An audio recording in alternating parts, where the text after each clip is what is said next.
Biden, it's nice to have you here. As the youngest member of the Senate, the one, therefore, who may expect the longest career there, I wonder if you'd say to us, since it's clear that you're not corrupt and you got elected, why should people think that the system produces corrupt results when there you are? Well, I'm not sure you should assume I'm not corrupt. The youngest new face in the U.S. Senate next year will be that of Democrat Joseph Biden of Delaware. The Biden family fortunes track alongside his political career. When Joe Biden was put in charge of Iraq under Obama, all of a sudden his brother's getting these lucrative contracts for construction in the country. Now you have Hunter Biden working at a company in which everyone knows he has no business working at, no expertise, doesn't speak the language, sharing bank accounts. Joe Biden comes in, gets the prosecutor who's investigating the founder, gets him fired, threatening to withhold funds from the U.S. government he has no right to do. Байден молодший і Байден старший у цьому конкретному провадженні не фігурують. Beyond abuse of power. And then what do? The media comes out and lies. They get Trump impeached for it. Article 1 is adopted. And now here we are with many people in this country still believing Trump was the one who was wrong for trying to get rid of that corruption. These people are deeply, deeply evil. This lawless partisan impeachment is a political suicide march for the Democrat Party. Have you seen my polls in the last 4 weeks? I can't help but sense that the administration has developed a China syndrome. This guy is beholden to China in a way that Donald Trump wasn't. My son has not made money in terms of this thing about, what are you talking about, China? Joe Biden and the Biden family are compromised. And I just don't see, given the history here and the facts, how Joe can't be influenced in some manner. I expect these fellows are going to eventually judge me on my merit, not on my age, and I have to establish that merit, assuming there is any there. What they did to this country is one of the biggest acts of treason in our nation's history. For more and more of us, search and social media platforms aren't just our window into the internet. They serve as our primary source of news and information. The Disinformation Governance Board, you unveiled that this week. Republicans are calling it Orwellian and comparing it to the Ministry of Truth in the novel 1984. No one tells us that the window is blurred. Did you leave a laptop with a repairman Not in that Wilmington? I remember. Not that you remember. No. Subject to unseen distortions. Disgraced financier Jeffrey Epstein has taken his own life. And subtle manipulations. You know, this is 60 Minutes, and we can't put on things we can't verify. You won't put it on because it's bad for Biden. We can't put on things we can't verify. Leslie, they spied on my campaign. Well, we can't verify It's been totally that. verified. No.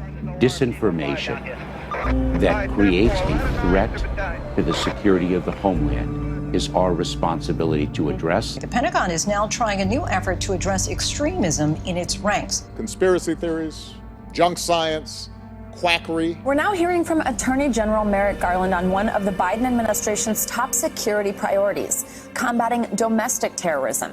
And over time, we lose our capacity to distinguish between fact, opinion, and wholesale fiction.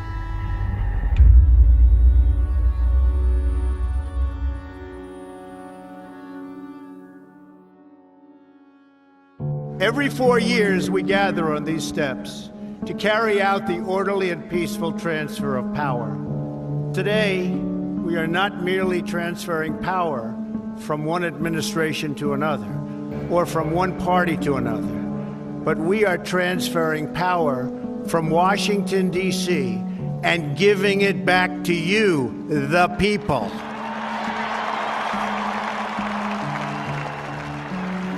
For too long, a small group in our nation's capital has reaped the rewards of government, while the people have borne the cost.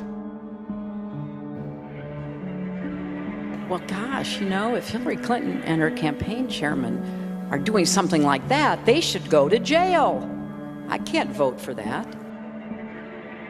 Information that is not just controversial, protected by the First Amendment, but aimed at spreading lies to the extent that they can cause behavior like we saw in this terrible instance, it will not stop.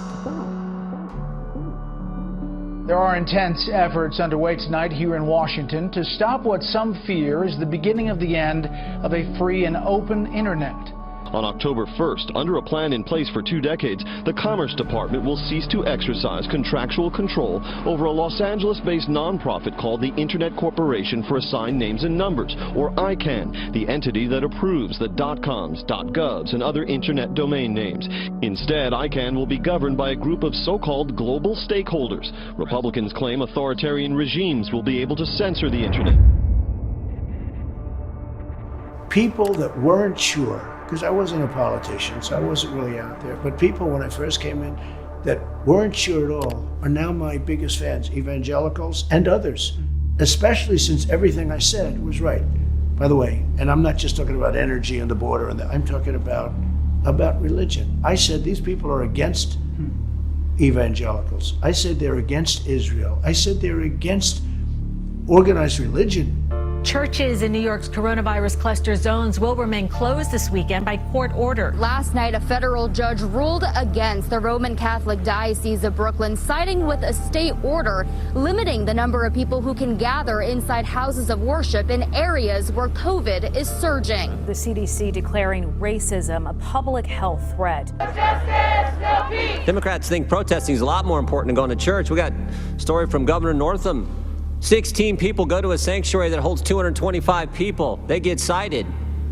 Nothing happens to thousands and thousands of people who protest not maintaining social distance and not wearing a mask. You know the old expression about snitches? Well, in this case, snitches get rewards. We want to thank you for turning folks in and making sure we are all safe. He's tried to hijack Christianity and the Bible in ways that are, deeply hypocritical. If you go with what Hillary is saying, in the 9th month, you can take the baby and rip the baby out of the womb of the mother just prior to the birth of the baby. She has physical signs that she is about to give a birth. Would that still be a point at which she could request an abortion? My bill would allow that, yes. The infant would be delivered. The infant would be kept comfortable.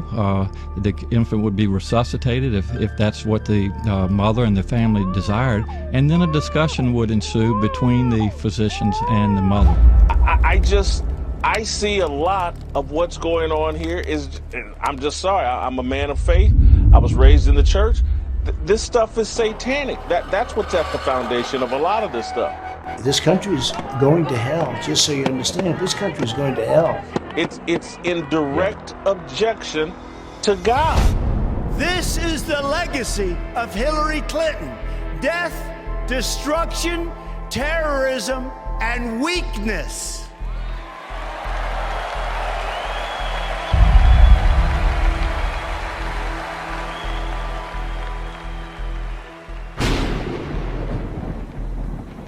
On May 2nd, 2022, the 4th PSYOP group released a video called Ghosts in the Machine.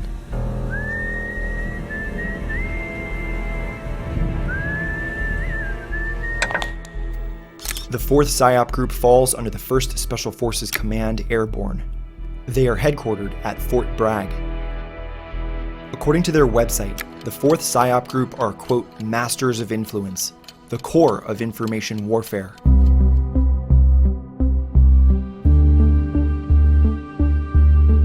In this video, they show what appears to be a ghost air freshener. This was actually a patch used by the 23rd Headquarters Special Troops, otherwise known as the Ghost Army, who implemented one of the most successful PSYOPs in history.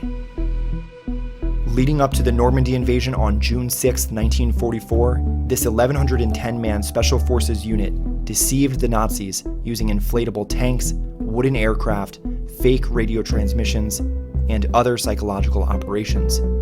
This deception ultimately helped Allied forces win World War II.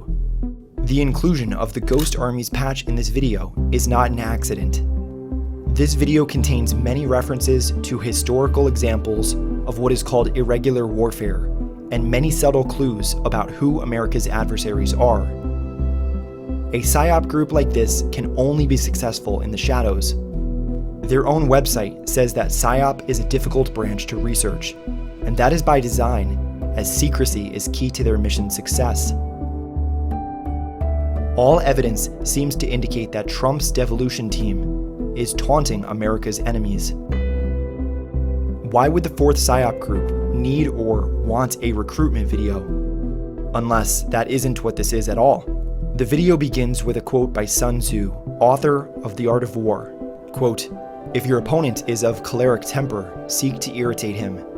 Pretend to be weak, that he may grow arrogant." The release of this video from the Fourth PSYOP group indicates that not only are we in the midst of an irregular warfare campaign, but that we are nearing the end of it. This kind of material would likely not be released unless the war's outcome was both certain and imminent. There is another very important phase of warfare. It has as its target not the body, but the mind of the enemy. The target of psychological warfare is against the enemy's mind. It is words and ideas. The ammunition used by PSYWAR.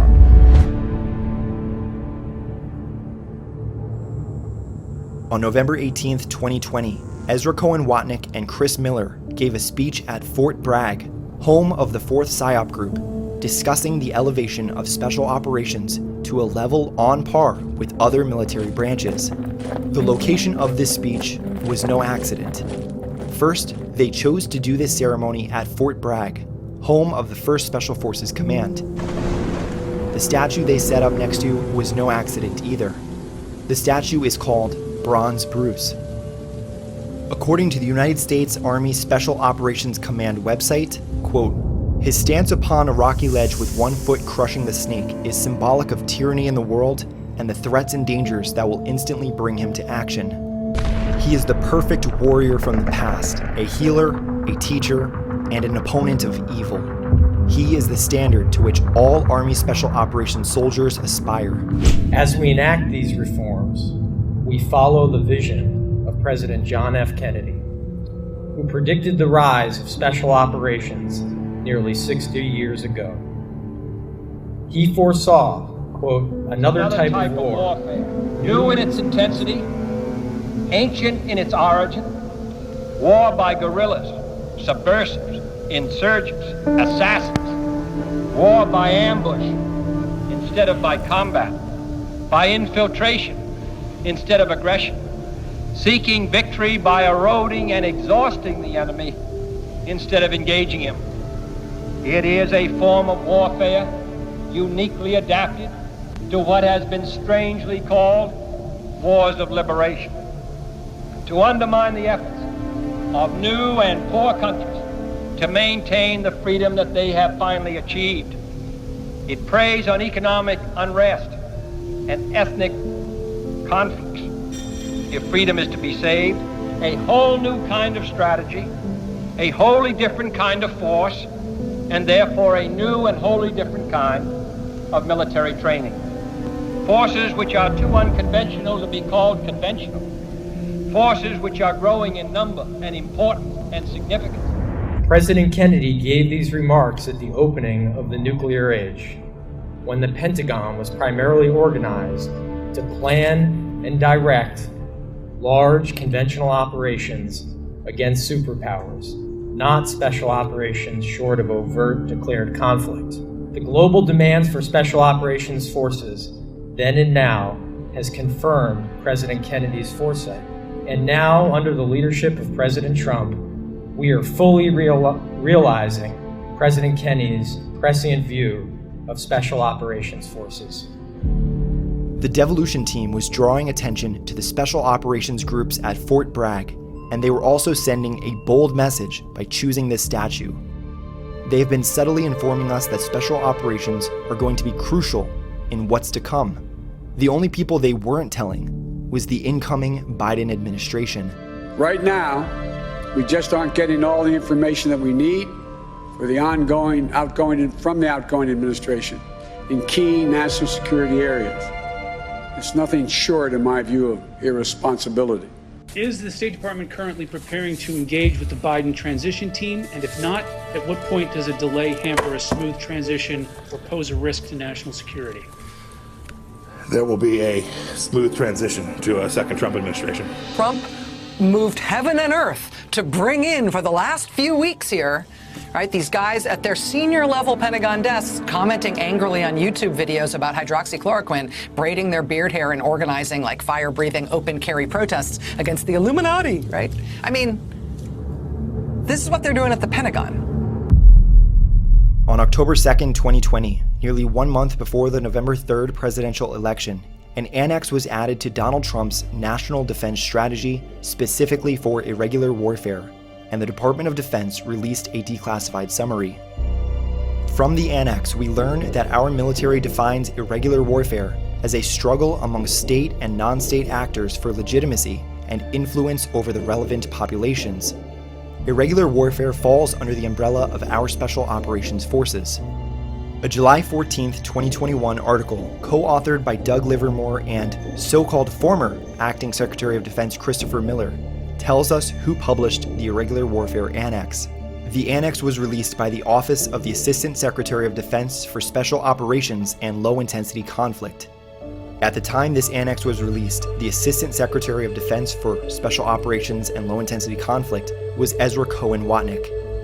Furthermore, this annex spells out that irregular warfare falls under the scope of special operations.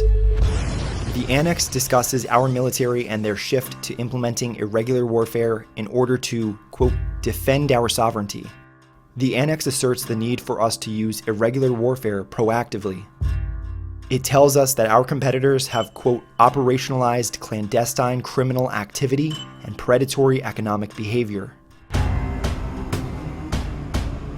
And then new to us that we began this summer was we stood up an information warfare center that's right here at Fort Bragg with the purpose of having trans-regional influence activities against our adversaries. 2 days after Joe Biden was announced the winner of the presidential election, Donald Trump appointed Christopher C. Miller to the position of Acting Secretary of Defense to lead the Department of Defense after the stolen election. Comparing Miller's bio to the Irregular Warfare Annex reveals that he was the perfect man for the job. The annex describes specific missions of unconventional warfare, such as foreign internal defense, counterterrorism, and military information support operations, which are all specialties that are found word for word in Miller's resume. Miller was the exact person you would want at the top of the pyramid if you were entering into a period of irregular warfare. Both the annex and Miller's bio refer to Military Information Support Operations, or MISO. Under the Obama administration, the 4th PSYOP group's name was changed to Military Information Support Operations before being switched back in 2017. This annex is clearly explaining that the 4th PSYOP group, or MISO, is playing a major role in irregular warfare. This is just the tip of the iceberg of circumstantial evidence we have pointing to Trump preparing the battlefield for a period of irregular warfare.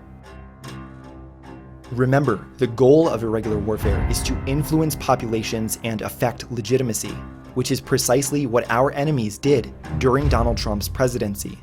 Knowing that our adversaries were perpetrating an irregular warfare campaign, the US military set out to respond and announced that they were shifting their focus to properly fight in the arena of irregular warfare. For those who control the levers of power in Washington, and for the global special interest, our campaign represents a true existential threat. The Clinton machine is at the center of this power structure. Our great civilization, here in America and across the civilized world, has come upon a moment of reckoning. This is not simply another 4-year election. This is a crossroads in the history of our civilization that will determine whether or not we, the people, reclaim control over our government. The Second Amendment, like all other rights, is not absolute. This is a struggle for the survival of our nation, believe me. And this will be our last chance to save it. Their financial resources are virtually unlimited. Their political resources are unlimited. Their media resources are unmatched. And most importantly, the depths of their immorality is absolutely unlimited. Political, economic, social, and ecological dimensions of every issue today are intertwined. But let's also be clear. The future is not just happening. The future is built by us, by a powerful community as you here in this room. We have the means to improve the state of the world. The United States Senate has been my life, and that is not hyperbole. It literally has been my life. Democratic presidential candidate Joseph Biden today faces a controversy. Joseph Biden admitted today that he committed plagiarism when he was in law school. I've done some dumb things, and I'll do dumb things again. The great communicator. Strike that. The great imitator. It looks a little bit like plagiarism, which is something Joe Biden knows a little bit about. Biden's critics say he sells himself as a man whose words and visions can inspire a new generation in politics. But if the thoughts, phrases, and visions really belong to others, it's a form of false advertising. He plagiarized from me, but he can never pull it off. He likes plagiarizing. The notion that every thought or notion or idea you'd have to go back and find and attribute to someone, I think is, quite frankly, ludicrous. As you point out, what's behind the words? What's there? And a lot of people, the rap on Biden has always been, is it's just a surface. I should have said, to paraphrase Neil Kinnock, it's the only time I didn't, in all the times I've ever used it. Most people didn't know who he was, Joe Biden, and now they're going to say, oh yeah, he's the guy who plagiarized. Clips are devastating. He looks like a Joe Biden wind-up doll with somebody else's words coming out. If they're going to do things that are stupid as well as immoral, then they're probably too dumb to have the job of president. Is Joe Biden dead meat, yes or no? I think so. Bob? It's in terminal condition.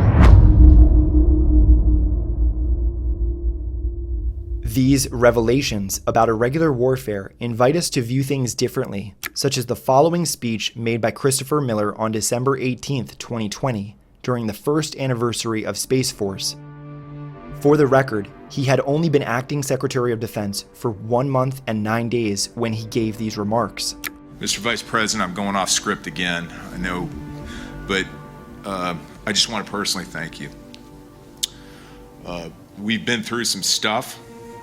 We've gone through some of the most complex military operations this country's ever conducted, and your steady hand and your leadership during those was a great source of strength for me. Thank you for your leadership. Thank you for your character. Thank you for your selfless service. Thank you for commitment. Thank you for being a mentor to me, Mr. Vice President. And with that, the floor is yours, sir.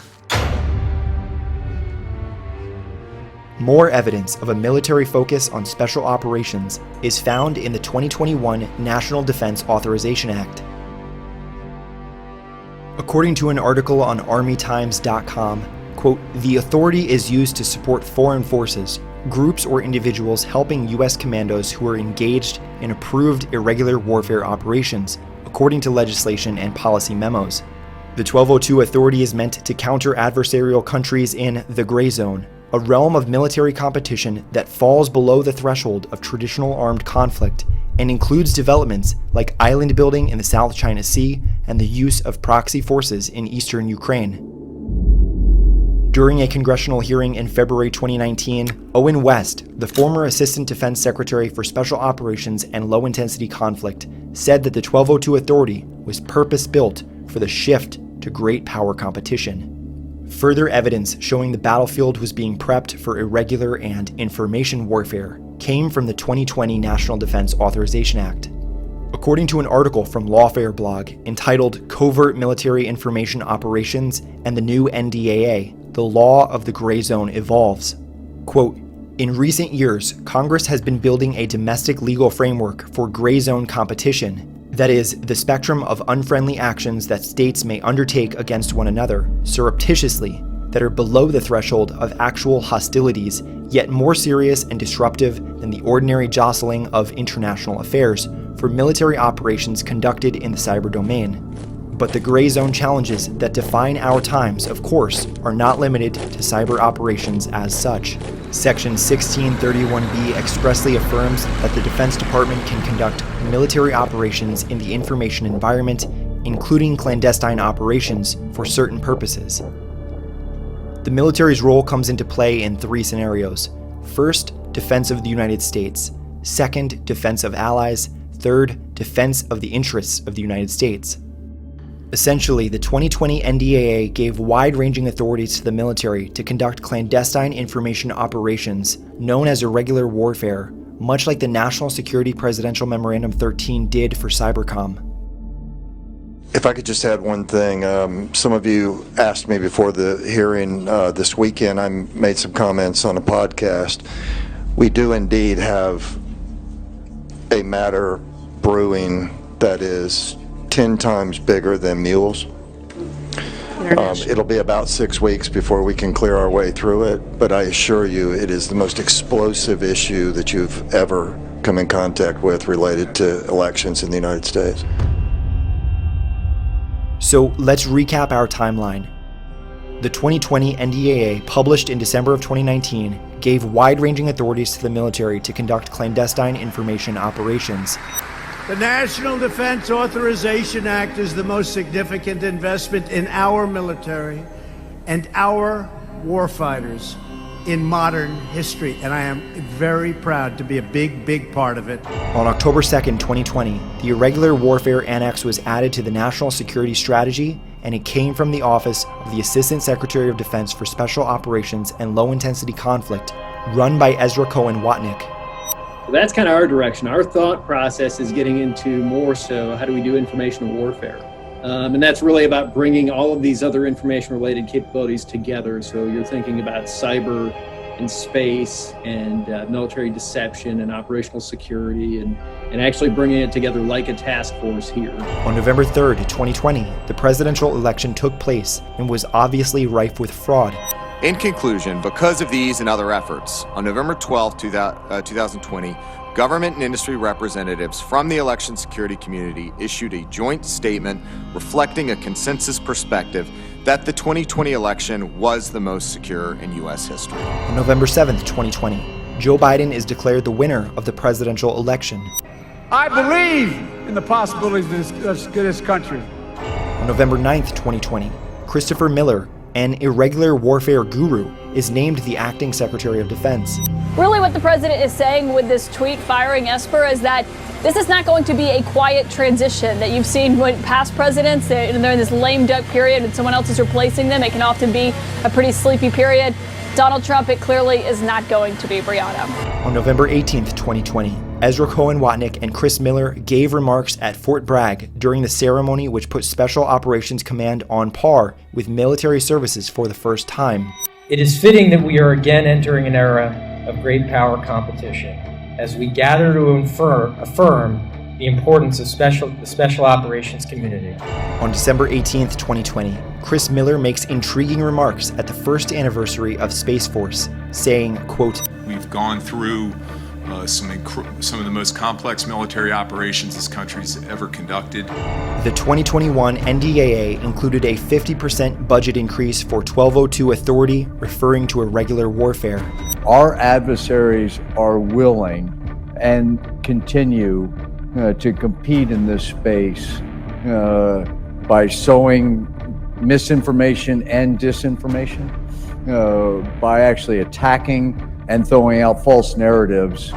And finally, Trump's Department of Defense transition team refused to provide information about current operations, specifically in the special operations realm, to the Biden administration. Since President Trump appears unwilling to concede right now, so much of what's supposed to be happening isn't.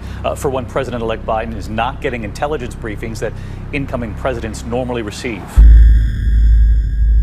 What was the purpose of all of this, if not to prepare for the implementation of some form of irregular warfare? The idea of the United States of America is becoming somewhat implausible and unfeasible, and perhaps that's stitched into the history of your country, built upon a pre-existing nation, founded under slavery and divided by a war very early in your history. Perhaps it's just not possible. Perhaps the concept of one vast, ultra-powerful, 300 million person nation cannot be sustained.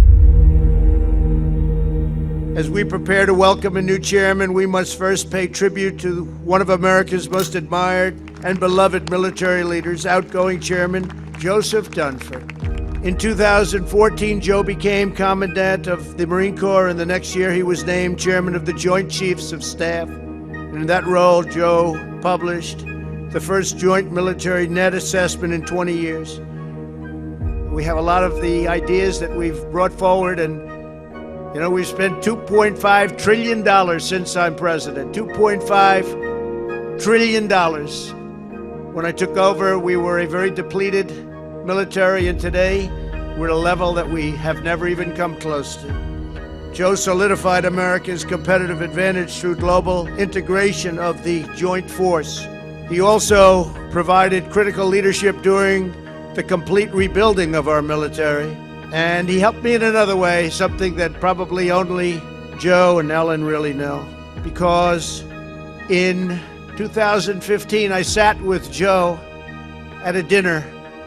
And believe it or not, I was getting a big award from the Marines. And Joe was presenting the awards, and I had no even thought of running for president. But he made the great presentation that night. And I got to talk to him because I sat with him and Ellen and his son, Patrick. And I was asking Joe lots of questions about the military. He said, "You really enjoy this, don't you?" I said, "Well, I just love our country. It's very important to me. I love our country." I said, "I don't know. What do you think? Should I give it a shot?" This was before it was public. He was one of the first people I asked. I said, "What do you think? You think I'd have a shot? If I get it, we're going to rebuild that military. It's going to be stronger than ever before." And he helped me form an opinion. He gave me a lot of information, and he has ever since. Trump and his cabinet knew all along that the crimes of the political establishment were going to culminate with the theft of the 2020 presidential election. So somebody had to do it. I am the chosen one. Somebody had to do it. Trump repeatedly told us that the election would be stolen. The white hats in our government also knew that he would have no choice but to walk away. It was his only option to avoid civil war. The return of Donald Trump to the White House could spell the end of democracy in America. If the Democrats fail, it might be the end of American democracy. Hillary Clinton said a couple of weeks ago that if he runs and wins, that could be the end of our democracy. Do you share that fear? I do. I think we're one election away from the end of American democracy. They take over in 2022. That is the end of democracy, and we're going to have authoritarianism. Kind of the end of democracy. At least the end of our democracy. That is a recipe for the end of democracy. It's the end of democracy. We could have a Trump presidency, and that would, in my opinion, be the end of democracy in this country. The end of democracy in the United States of America, and that is not hyperbole. If he had won, it would have been the end of this country. It would have been the end of democracy, and I am not exaggerating. That would be the end of democracy as we know it. It's the end of democracy as we know it. The death of democracy as we know it. The potential death of democracy. The death of democracy. The death of democracy. The death of democracy. It's about the death of American democracy, decency, and humanity. The diminishment of democracy, if not its death. I hope that we can flip this and save democracy. If we can't, I gotta believe that fascism will take over in America, and that will be the death of democracy. The death of democracy line stood out to me, Jonathan, because I think that's just factually correct. The country is at risk as long as one of our two major parties is so committed to destroying our democracy. Are you going to stand by and watch this man destroy the democracy? They are trying to destroy democracy. A systematic effort to dismantle democracy, not just voter suppression, but subversion. This is democracy at stake. We are at a defining moment in our democracy, and if we don't have voting rights, I don't know that we have a democracy. We don't like who you voted for, so we're just going to give it to the other guy. This is the end of democracy in America. January 6th is what it was a potential end of our democracy. Donald Trump and his allies and supporters are a clear and present danger to American democracy. We have an army of digital soldiers what we are now, I call them, because this was an insurgency, folks. This was run like an insurgency. This was irregular warfare at its finest in politics. And that story will continue to be told here, but we have what we call citizen journalists. Okay? Because the journalists that we have in our media did a disservice to themselves, actually more than they did to this country. They did a disservice to themselves because they displayed an arrogance that is unprecedented. And so the American people decided to take over the idea of information. They took over the idea of information, and they did it through social media. I denounce white supremacy. Okay. And frankly, you want to know something? I denounce Antifa, and I denounce these people on the left that are burning down our cities that are run by Democrats who don't know what they're doing. While we're denouncing, let me ask you about QAnon. It is this theory that Democrats are a satanic pedophile ring and that you are the savior of that. Now, can you just once and for all state that that is completely not true and that disavow QAnon in its entirety? I know nothing about QAnon. I just told you. I know very little. You told me, but what you tell me doesn't necessarily make it fact. I hate to say that. I know nothing about it. I do know they are very much against pedophilia. They fight it very hard, but I know nothing about it. They believe it is a satanic cult run by the deep state. state. The subject. I'll tell you what I do know about. I know about Antifa, and I know about the radical left, and I know how violent they are and how vicious they are, and I know how they're burning down cities run by Democrats, not run by Republicans. Republican Senator Ben Sasse said, quote, QAnon is nuts, and real leaders call conspiracy theories conspiracy theories. He may be Why right. not just say it's crazy and not true? He may be right. I just don't know about QAnon. You do know. I don't know. No, I don't know. I don't know. Let me ask you another thing. Let's waste a whole show. You start off with white supremacy, I denounce it. You start off with something else, let's go. Keep asking me these questions. I do have one more in this vein. Let me just tell you, what I do hear about it is they are very strongly against pedophilia. And I agree with that. I mean, I do agree with that, and I agree with it. But there's not a satanic pedophile cult being run by. I know nothing You don't know that?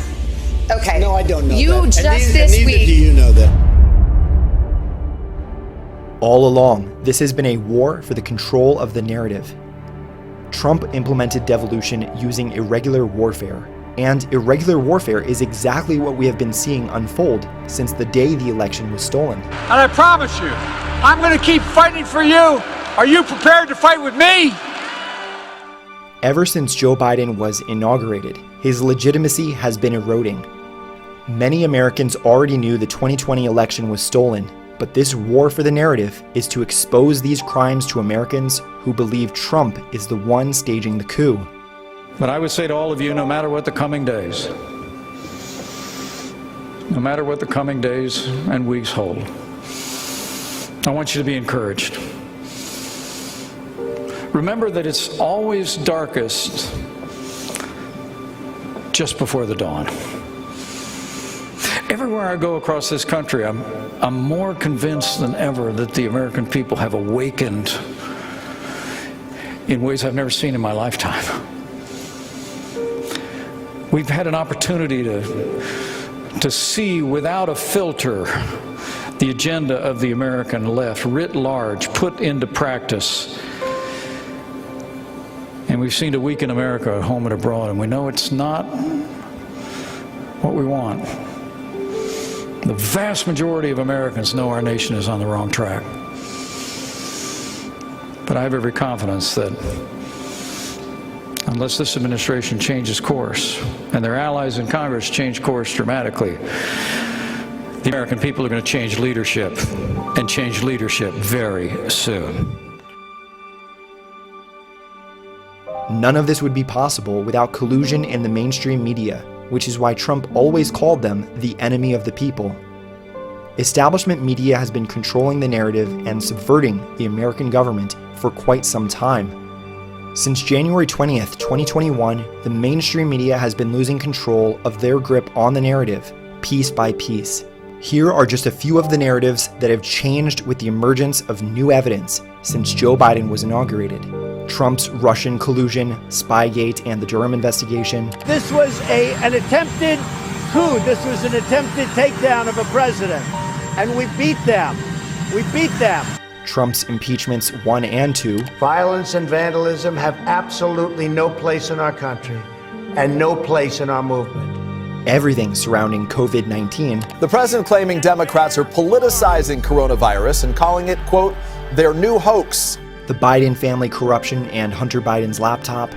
I was very disturbed during the debate when candidate Biden lied to the American people about the laptop. He's squarely confronted with the laptop, and he suggested that it was Russian disinformation and pointed to the letter written by some intelligence people that was baseless, which he knew was a lie. And I was shocked by that. And fortunately, the DNI came out and said, no, it's not disinformation. The FBI said the same thing. Media ignored it. So when you're talking about interference in an election, I can't think of anything more. The 2020 election being the most secure election in American history. The big lie being told by the former president and many Republicans who fear his wrath is that the insurrection in this country actually took place on Election Day, November 3rd. Everything surrounding January 6th. The mission of that partisan witch hunt kangaroo committee, which is unduly authorized and not properly constituted and has no subpoena power, they have only one mission: to concoct a fake hoax around January 6th. And seemingly every aspect of Joe Biden's presidency. New warning signs for Democrats ahead of the November midterms. The Associated Press examines voter registration data of nearly 1.7 million voters in 42 states who switched parties over the past year. Each one of these narratives, and many not included, have been dismantled in a coordinated and precise assault. Dinesh D'Souza's documentary 2,000 Mules is part of that assault. It has undeniably eroded one of the most important narratives that America's enemies would like to hold on to, that the 2020 election was the most secure in American history. The first step to beating this virus is beating Donald Trump. 1 month after the issuance of the Irregular Warfare Annex, the election was stolen from Donald Trump, and by all appearances, that kicked off a coordinated series of moves wherein Donald Trump's continuity of government plan was initiated. On December 7th, 2020, Donald Trump issued Executive Order 13961 along with the strategy to implement the executive order. This executive order and strategy have come to be known as the most significant proof of devolution we have. Within the introduction to the strategy, Donald Trump himself tells us exactly what is to come. Quote, "Our adversaries will not attempt to fight us on our terms and are adept at competing below the threshold of armed conflict. This strategy accelerates our collective efforts to fully implement national continuity policy and make risk-informed decisions to maintain a comprehensive and effective capability that ensures the continuous performance of essential functions and services to preserve our constitutional form of government under any and all conditions. Despite our best efforts, the government cannot prevent all dangers. We recognize and must prepare for the possibility of unforeseen events, including natural disasters, pandemics, cyber threats, and kinetic or electromagnetic pulse attacks. We must be prepared as a nation, as a federal government, and as individual citizens to preserve, protect, and defend our way of life. The follow-on Federal Mission Resilience Implementation Plan will ensure that our nation's efforts and resources will be brought to bear in a coordinated manner through integrated continuity of operations and continuity of government programs, interwoven into routine, day-to-day government operations. Working together, we will prioritize the security, prosperity, and interests of the American people to confront the challenges of tomorrow. The strategy uses eerily similar language to the Irregular Warfare Annex. Trump was telling us that we would be entering into a continuity of government plan because we are currently engaged in irregular warfare. We're at war. In a true sense, we're at war. And we're fighting an invisible enemy. Think of that. A war affecting the legitimacy of our government. This war over the narrative and control of America has been raging for some time. Trump and his team have been preparing their counteroffensive for years. It was officially put into motion when the election was stolen. Now it was the White Hats' turn to affect the legitimacy of those attempting to destroy our country and even our world. By walking away from the stolen election, Donald Trump appeared more than weak. He appeared to be defeated. In reality, that was the narrative he sought to create. That narrative was the beginning of the irregular warfare campaign to take back our country. What truly matters is not which party controls our government, but whether our government is controlled by the people. January 20th, 2017 will be remembered as the day the people became the rulers of this nation again. This American carnage stops right here and stops right now. The oath of office I take today is an oath of allegiance to all Americans. Your voice, your hopes, and your dreams will define our American destiny. And your courage and goodness and love will forever guide us along the way. Now we are engaged in a great civil war, testing whether that nation or any nation so conceived and dedicated and long endured can live through such a struggle. We stand at the birth of a new millennium, ready to unlock the mysteries of space, to free the earth from the miseries of disease, and to harness the energies, industries, and technologies of tomorrow. A new national pride will stir our souls, lift our sights, and heal our divisions. So to all Americans in every city, near and far, small and large, from mountain to mountain, from ocean to ocean, hear these words: you will never be ignored again.